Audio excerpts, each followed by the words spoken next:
동작을, 영등포을, 강동갑과 더불어 비강남권에서 국민의힘이 비벼볼 수 있었던 양천갑마저 결국 민주당이 이기는 조사가 나와버렸습니다.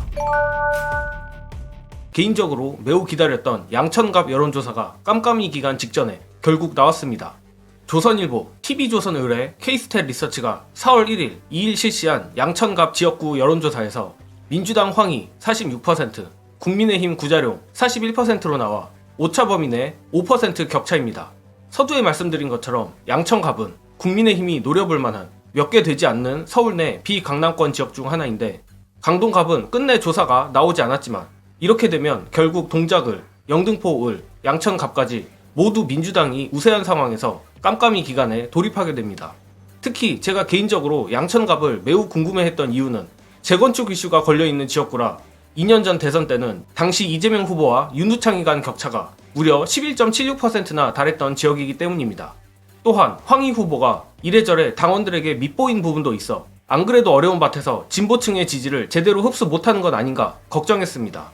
다행스럽게도 안 좋은 조건들을 감안해도 일단은 앞서는 수치가 나온 것은 긍정적이긴 합니다만, 상대 구자룡은 종편 패널에 이재명 저격수 타이틀로 한뚜껑 비대위에 들어가 사실상 기어이 후보까지 된 인간인데, 그런 자를 상대로 3선에 도전하는 황희 후보가 더 격차를 벌릴 수도 있었을 텐데라는 생각이 들긴 합니다. 그러나 제 개인적 예측으로는 실제 투표에서 더 벌어질 가능성이 있어 보입니다. 이번 조사 응답자 이념 성향을 보면 중도 38%, 보수 30%, 진보 25%로 집계됐는데, 이런 응답자층에서조차 정권심판원이 52%로 나와 결국 대표적인 스윙보터 지역인 만큼 본투표에서는 대세에 수렴할 것으로 생각합니다. 물론 여전히 오차범위 내에 있는 수치라 어떤 일이 일어날지 모르니 끝까지 황희 후보가 더욱 선거운동에 매진하기를 바랍니다. 그리고 이재명 저격순이 뭐니 그저 종편 패널하던 자가 국회에 입성하면 어떤 일이 일어나겠습니까? 사실상 국회의원 배지단 한뚜껑 시즌2 꼬라지를 보게 될 겁니다.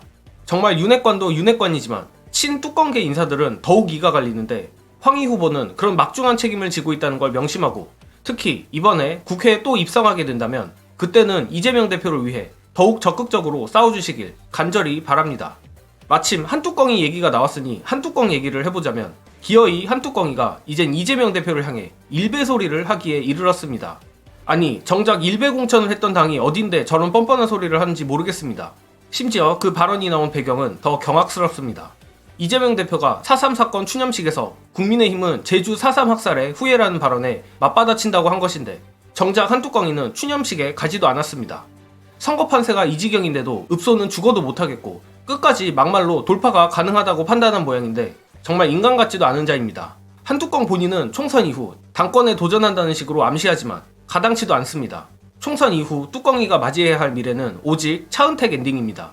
이를 위해선 무조건 나와 내 지인들의 한 표로서 심판하는 수밖에 없죠.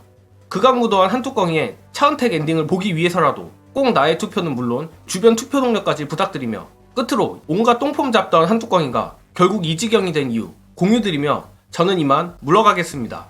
시청해주신 여러분 감사합니다. 지금 최초에 총괄선대위원장을 지금 한동훈 비대위원장이 맡고 있잖아요. 네. 당시 국민의힘 내부에서 나왔던 얘기들이 공동으로 선대위원장을 복수로 맡는 게 좋겠다는 의견이었어요. 다양한 스피커가 화제도 그렇죠. 다양화를 가져오고 맞습니다. 내용도 풍부하게 합니다. 지금 민주당 같은 경우 어떻습니까? 심지어 이재명 대표뿐만 아니라 조국 혁신당 조국 대표까지 스피커로 나와 있어요. 맞아요. 거기에 문재인 전 대통령까지 가세를 한 겁니다. 네. 게다가 김부겸 선대위원이 열심히 다니고 있죠. 네. 이해찬 전 대표도 건강상의 문제가 있긴 하지만 이 땅은 필요한 얘기를 해주고 있단 말이에요. 그렇죠. 그러면 한동훈 1대 다로 지금 상대를 해야 되는 겁니다. 맞습니다. 그러면 1대 다로 스피커 상대를 하다 보니까 결국 뭉뚱그려서 얘기해야 되고 그 예. 얘기를 굉장히 현학적이고 네. 추상적인 차원의 얘기밖에 할 수가 없는 거예요. 예. 결국은 한동훈 위원장의 가장 약점이 어디서 드러나고 있느냐.